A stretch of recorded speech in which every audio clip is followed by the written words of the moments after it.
I.S.U.P.K.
The earth is given into the hand of the wicked. It says the earth is given into the hands of the wicked.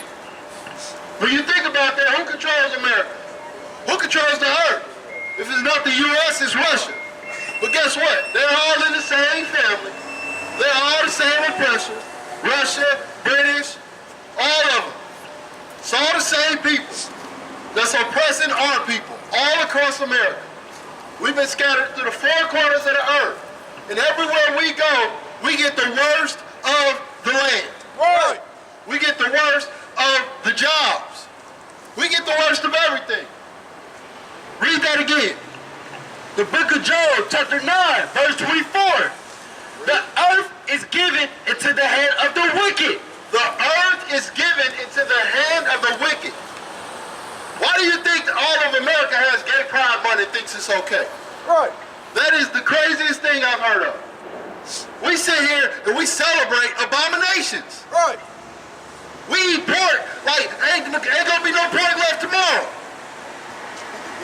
Everything we do and celebrate in America is against the Most High. Why do we do it so happily? America never taught us anything good. They made us slaves from day one. Right. I was told if you ever want to get to a root of the problem or figure out how to fix a problem, you have to get to the root of the problem. So in order for us to figure out why our condition is so bad and so low here in America, we got to figure out something. Well, how did it start? We started as slaves. Right. Do you ever think they intended it to change? They made the most money, more money they could ever dream of off our ancestors' backs. That's why we gotta wake up. There's gotta be something greater for us, black man, black woman. We gotta understand that America never had any good promise for us. Well, they promised you 40 acres of the mule. They didn't even give you that. We didn't even receive that. Read that from the top. The book of Job, chapter 9, verse 24. The earth is given into the hand of the wicked. He covered the fat. Hold it. Don't let him pass. All right, read it from the top. The book of Job, chapter 9, verse 24. The earth is given into the hand of the wicked. He covered the faces of the judges thereof. So now he's describing. Now he's giving you a description of what the wicked did. Anytime you see the judges thereof in the scriptures, well, what color are they? What nation do they look like? I've seen a couple Moses movies. I've seen a couple Jesus movies. All those judges did not look like the men of this book. They look like the oppressor. They look like the wicked. The scriptures is telling you whoever will cover up the faces of your judges and make them look like them, that's who the wicked of the earth is. Right. You don't have to doubt it. Because if you don't believe that, well, look at what they've done to you. They put you in such a depressed, oppressed situation to the point to where all you want to do is survive it. You're not about living anymore. You just want to survive day to day. Right. You ask a black man, black woman, hey, how your day been? What you doing? Oh, just surviving. Taking it day by day.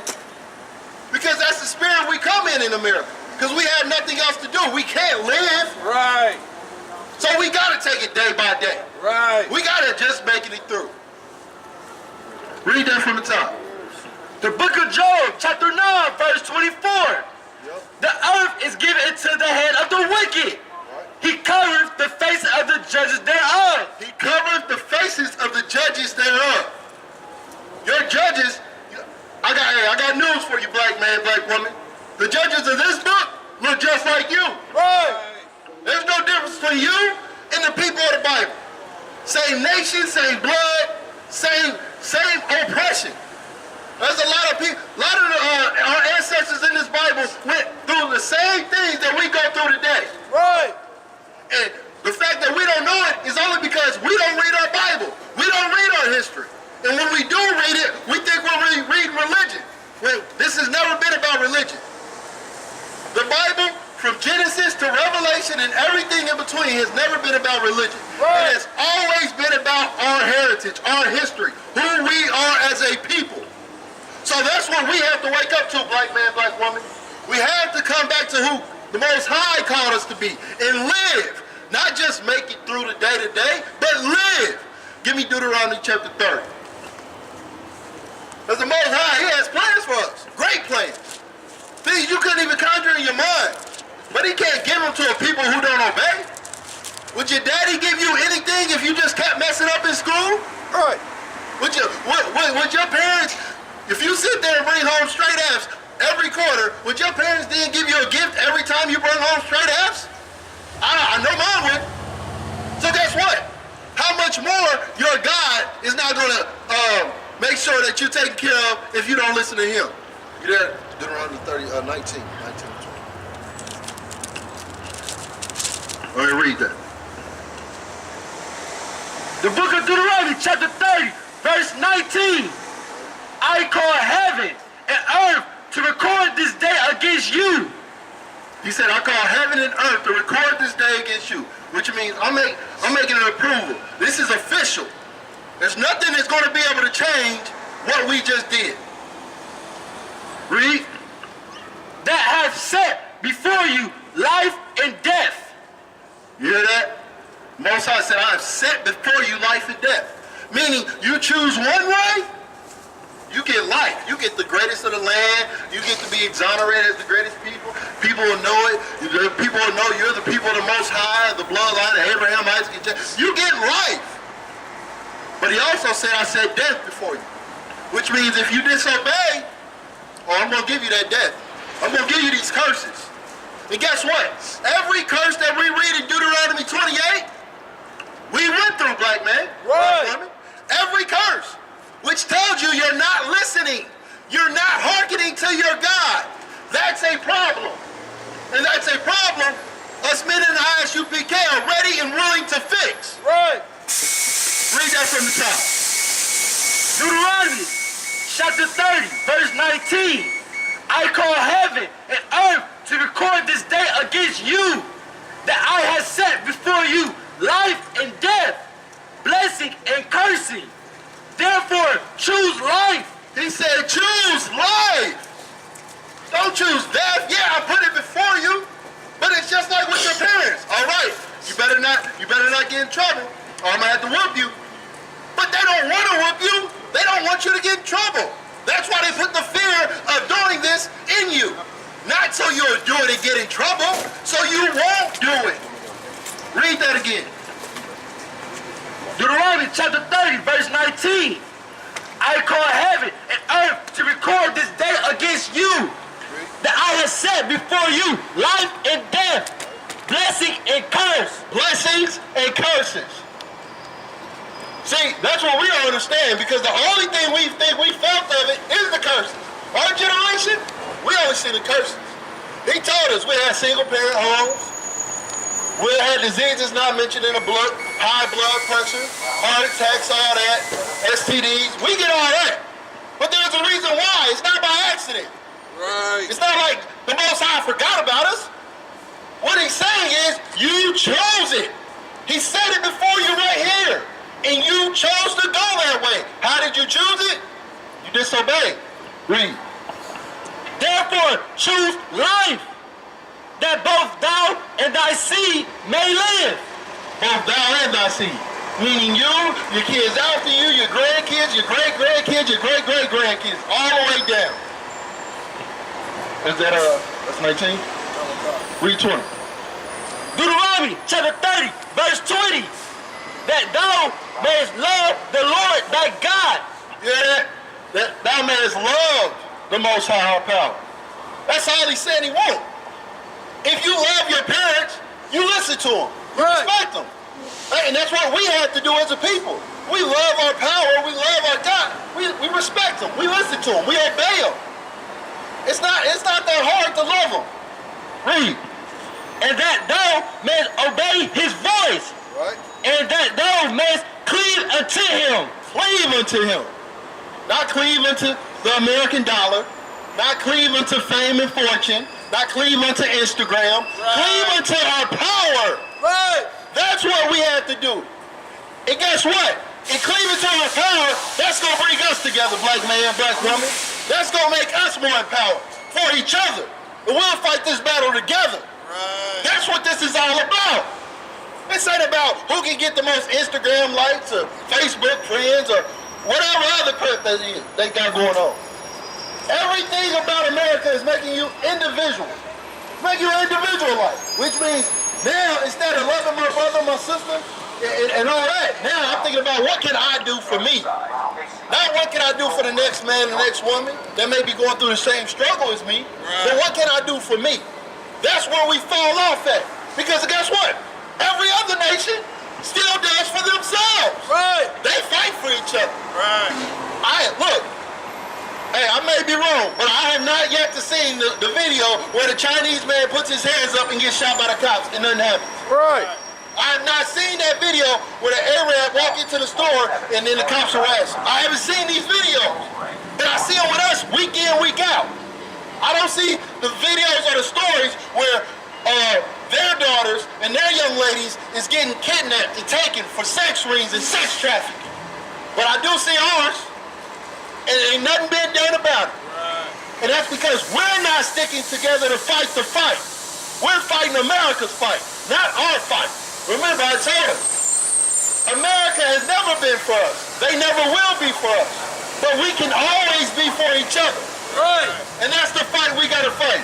Read that again. Start for 20. The book of Deuteronomy chapter 30, verse 20.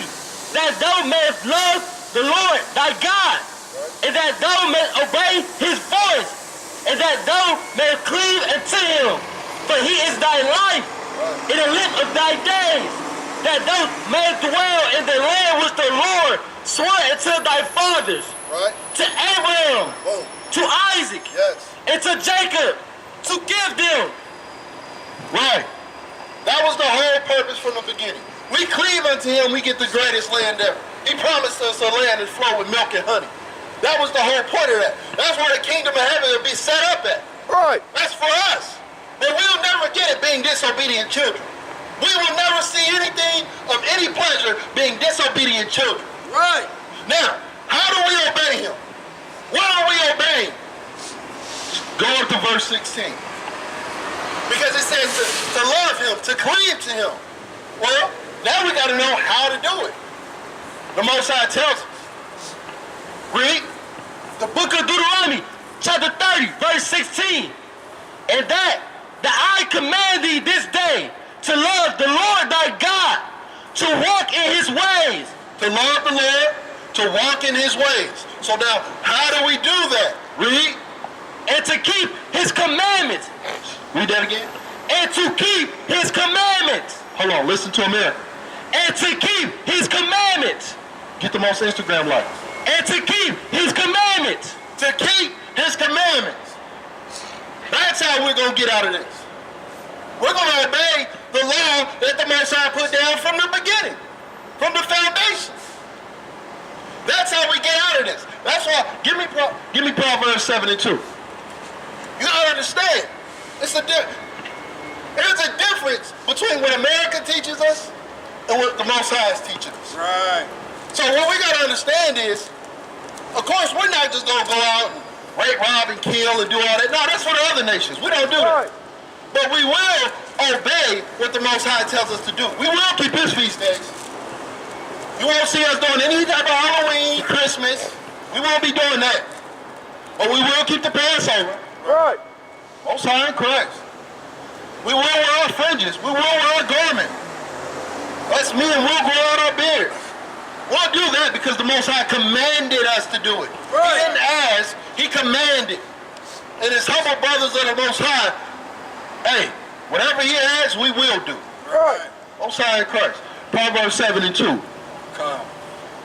Proverbs chapter 7, verse 2. Keep my commandments and live. There you go again. So we want to know how to live and not survive. He says, keep my commandments and live. You keep the commandments, we live. It's not that hard. It's simple. And guess what else he said? To make it even sweeter for you. Read. And my law as the apple of thy eye. My law is the apple of thine eye. Keep my commandments and live. And my law is the apple of my eye. Which means this is what I pay attention to day and night. This is what I care about beyond anything else. There's nothing that's going to come before me obeying my power, my God. Nothing.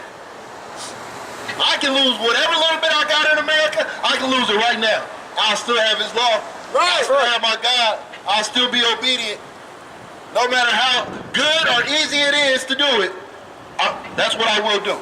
Right. And that's why he says, keep it as the apple of thy eye. Because I'm sure we've all heard the phrases, oh, she's beautiful. She's the apple of my eye. So we try to make a lot of females the apple of thy eye. Guess what? That's not what should be the apple of your eye. That should not be your first love.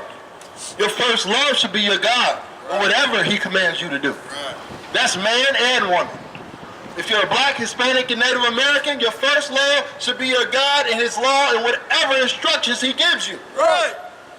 And I bring it right back to the analogy. As a parent, if you have a kid, don't you want that kid to listen to you above anybody else? But why? Why do you want that kid to listen to you above anybody else? Because whether you realize it or not, even if you're doing the wrong thing, your intentions is, I have the best intentions for this child. Whether they can see it or not, I know I have the best intentions for the child. Right. So that's why I need this child, no matter what, to listen to me. Right. Same thing with our God. That's not new. The same way that's set up is the exact same way that our lives are set up. This book is about us. Let nobody tell you cry. You know why? Because I never saw you before. But you a black man like me. And it works something. My whole life was trying to find something to follow. Had loyalty, every man tried to borrow. Felt pain and a lot of sorrow. Got betrayed, so packed, I didn't even have my heart broke. Living confused, about to lose hope. Cops got me on the side of the road like a sideshow. Need an antidote before I croak. Now I'm setting fire to rhythm man blues, call this guitar smoke. Rebel with no cause, trying to find direction. The world got me vexed. Picked up a bad liquor habit that's hereditary from oppression. Felt like my life was on fire, trying to find an exit. Now look, 10 G's plus a good record. Sometimes a follower is a soldier, trying to find a good shepherd. Plus when you in hell, how do you excel? Wisdom the breath of life, I don't believe in fairy tale.